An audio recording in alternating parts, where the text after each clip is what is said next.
Hello again everyone! Let's make a bean and pork stew today.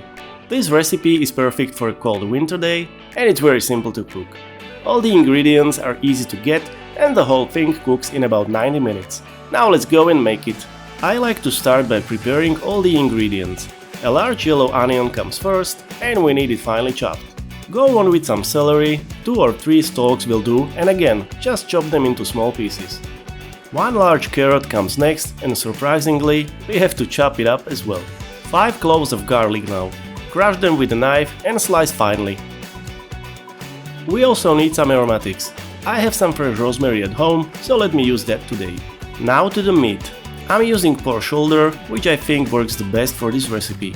The amount I'm working with is roughly 1.5 pounds, or 700 grams. And we need to cut it into smallish cubes. Heat up a bit of vegetable oil in a pot or saucepan and go in with the onions. Once they are lightly browned, add all the other vegetables you have prepared. Keep on sauteing on medium heat and drop in a tablespoon of butter to improve the flavors. Saute for a few more minutes and add the meat. Mix everything properly and cook on medium heat for about 10 minutes or until the meat is no longer pink. Add a can of crushed tomatoes into the pot, mix everything up properly and it's time for the seasonings.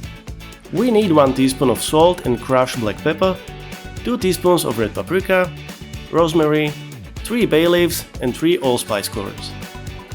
Give it a good mix and go on with 2 or 3 cups of beef, chicken or vegetable stock.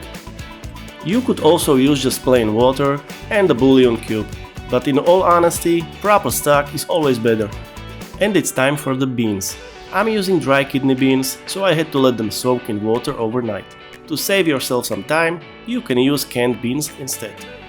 Once the beans and meat are almost fully cooked, it's time to add some potatoes. You can use as many as you like and make sure to cut them into small pieces. Cook until the potatoes are tender and give your bean stew a taste. I had to add about half a teaspoon of salt and a touch of pepper, but definitely season to your own taste. And that's it, our bean stew is finished. Just take a look, I think it looks great and tastes even better. Fresh parsley for garnish and a slice of bread on the side is all you need to enjoy this comfort dinner.